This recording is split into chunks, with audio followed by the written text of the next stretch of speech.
Don't worry, I made it to the train station. This is a weird ass looking station. Excuse me, can you... No, what the fuck? Wait, Pete Davidson? My parents died. Oh fuck, are we in another Batman film? What, there's been like 25 in the past 5 years? I like Nirvana. Yeah, we get it. We died. Yep, so I became a bat. Hello. Ah! Welcome to the Batcave. Less of a cave, more of a disused terminus. I'm director Matt Reeves.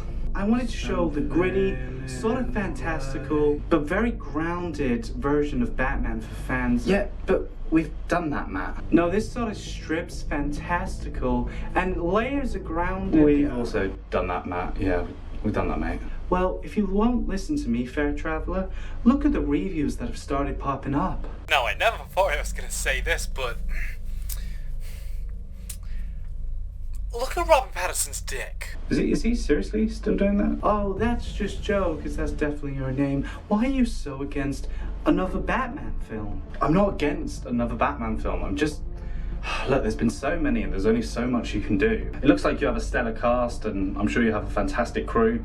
But story-wise, what can you give me, Matt? What new Batman story can you give me? Well, here's a copy of the film just for you, and I really hope you find it rejuvenating and a wonderful experience to see my masterpiece. Well, I guess I'll give it a try, but I can't guarantee I'm gonna like it.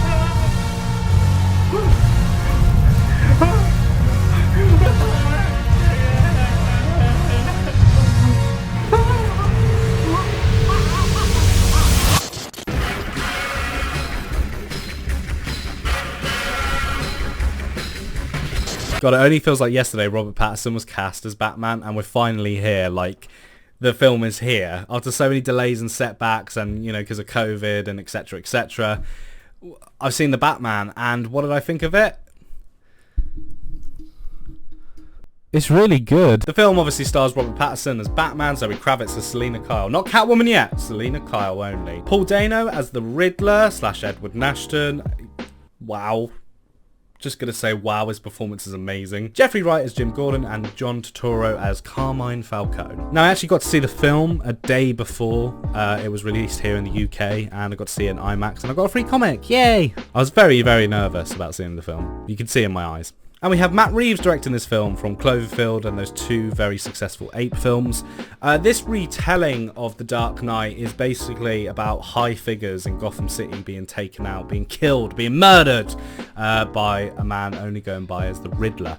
And it's up to Batman and Jim Gordon and Selina Kyle to find out why this person is doing this and unmask the truth about Gotham City. And this is very much a detective sort of thriller, sort of horror, to be honest. It's very, very scary in places. You know, not for me, because I'm like fucking hard in it. But yeah, it's in no way your conventional comic book movie. You don't come out of it and go, wow, that third act when they're all fighting in New York was amazing. It's literally like, oh shit, I never want to live in Gotham City, ever. And we finally know why this film is called The Batman. It's just not because that's the only title they had left to tell, you know, a reboot basically. It's because 80%, 85% of this film is got Batman in it. Like, unlike the other films in the franchise where you had a lot of, you know, Bruce Wayne and Batman, but more Bruce Wayne in some instances.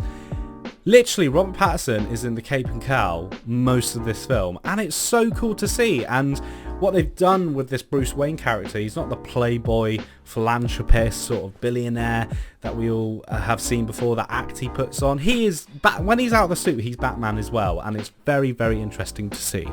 But I've got to say, Robert Pattinson as Batman, holy shit. Is he my favourite Batman? No, but he's definitely second place, just behind Christian Bale. His performance as Bruce Wayne and Batman is fantastic, and whoever doubted him, and it definitely wasn't me, fuck you. Zoe Kravitz as Selina Kyle, fantastic. The chemistry was oozing off the screen when she was with Robert Pattinson's character, and also Paul Dano as the Riddler. Fucking hell, up there with Ledger. I'm just saying it now. He just brings this terrifying, sort of nerving character that we've not really seen in a comic book movie for a while. It's very violent, it's very dark, it's very grim. God, am I going to say it? Even darker than the Tim Burton Batman films, like, because it's so grounded, but it has that sort of fantastical element to it in terms of, you know, the feel of Gotham City, which is very much its own character in this film. The film was good, basically. It was really good. People go and see it early, so the third act's a bit hit and miss, but to be honest, the third act is where the film wraps up, and it's actually a good wrap up. And I really enjoyed the film. I had a lot of fun. My only issues are the pacing in certain places. About halfway through, I was like, oh god, is this the pace of the whole movie? But literally, when you come to that funeral scene that we've seen in the trailers and the clips, the film just ramps up. You know, the stakes are high. I love steak. And yeah, it's just one of the best sort of Batman, you know, stories out there. I have to say, one of the highlights for me, without spoiling the film, was the first 10 minutes. What a great opening for a Batman movie. Probably the best opening of a Batman movie you will ever see. What I also loved about this film was where it takes place. Yes, obviously Gotham City, but I mean in terms of Batman's journey. This is actually year 2 of Bruce Wayne being Batman, so he's not quite fully developed yet. And we've seen in other films of the franchise, you know, Batman has his little origin in one movie, and by the end he's like, I'm Batman. Yes, I'm vengeance. I'm Batman. But in this film, he has become Batman, but he's not fully Batman. He's not pulling his punches. And Robert Pattinson as Batman is just absolutely terrifying, actually. I'd be very intimidated. And the suit is beautiful. Don't know how to review shit, man. I've got no. Now, I really believe, as much as The Dark Knight did when it came out and it inspired the rest of comic book movie filmmaking and also just standard action films and everything, The Dark Knight inspired a lot, and Kevin Feige even admitted that it inspired the MCU going forward, just how grounded they can make it. This film's going to do the same for comic book movies going forward, and I'm very excited. And I'm not talking about the tone of the film and the story and, you know, the rating as well. I'm talking about giving the creative freedom to these creators, such as Matt Reeves. He's gone on record saying, you know, Warner Brothers gave me total freedom eventually, and look what he's made. He's made a fantastic Batman film that's going to be remembered for a while. So I really think the Batman is going to be the perfect case to kind of inspire comic book movies going forward, and I'm very excited. I'm very much looking forward to the further expansion of this Batverse with, you know, HBO Max spin-off shows like the Arkham show and the Colin Farrell Penguin show being hinted, and hopefully many more spin-offs, because this Batverse is just so rich and just so good. Anyway, thanks guys for watching. I tried to review The Batman. What did you think of the film? Let me know in the comments below. I literally read every single comment because no one watches my videos. But also, I'd love to have a discussion about the film.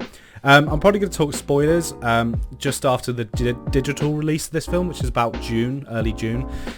So I'm looking forward to it. And also, to those naysayers, which definitely weren't me, that said Robert Pattinson, oh, sparkly, shiny, Twilight Boy is going to play Batman. Well, this is my first ever Batman action figure, and Batman's always been shiny to me. Have a great day, peasants of YouTube.